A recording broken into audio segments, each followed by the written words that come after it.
നന്മ വരണമെന്ന് ആഗ്രഹിക്കുന്ന ഒരു ടൈപ്പാണ് അവര്. നന്മയുടെ അല്ല, മറ്റുള്ളവരെ നമ്മള് മോശം പറഞ്ഞുകൊണ്ടിട്ട് സോഷ്യൽ മീഡിയയിൽ ഇട്ട് കൊടുത്തിട്ട് എന്താണ് നേടാൻ എനിക്കുള്ളത്? ഞാൻ ഈ ഭൂമിയിൽ നിന്ന് പോകുമ്പം 6 അടി മണ്ണ് പോലും എനിക്ക് തരുമോന്ന് എനിക്കറിയില്ല. അപ്പൊ ഞാൻ ചോദിക്കുന്ന, നിങ്ങളെന്ന് പറയുന്ന ഒരു വ്യക്തിയെ ഞാൻ ഒന്ന് പിണങ്ങി കഴിയുമ്പോൾ കൊണ്ടുവന്ന് ഈ മെസ്സേജുകളും ഈ ചാറ്റുകളും ഓഡിയോ കോളുകളും കൊണ്ടിട്ടിട്ട് എനിക്ക് എന്താണ്? മറ്റുള്ള ചാനലുകൾക്ക് റീച്ച് കിട്ടും അല്ലേ?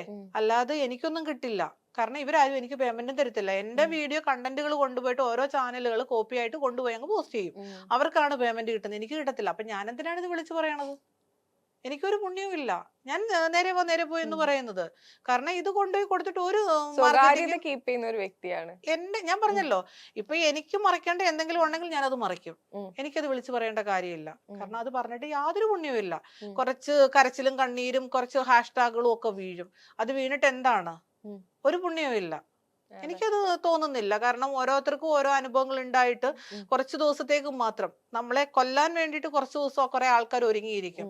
ഈ കുറച്ച് ദിവസം കഴിയുമ്പോൾ ആൾക്കാർ ഇത് മറക്കും. മറന്നു കഴിഞ്ഞിട്ട് പിന്നെ ഞാൻ തന്നെയല്ലേ ഇത് അനുഭവിക്കേണ്ടത്. അപ്പൊ ഇത് എനിക്ക് സംസാരിച്ച് തീർക്കാനുള്ള ഒരു പ്രശ്നമേ ഉള്ളൂ. മറ്റുള്ള സോഷ്യൽ മീഡിയയിൽ കൊണ്ടിട്ടിട്ട് ആ ചേട്ടൻ എന്നോട് ഇത് പറഞ്ഞു, ആ ചേച്ചി എന്നോട് ഇത് പറഞ്ഞു, അത് കൊണ്ടിട്ടിട്ട് വിവാദമാക്കേണ്ട കാര്യമില്ല. അത് ആ ചേട്ടൻ മെസ്സേജ് അയക്കുമ്പോൾ അവിടെ സ്റ്റോപ്പ് ചെയ്യാൻ എനിക്കറിയാം.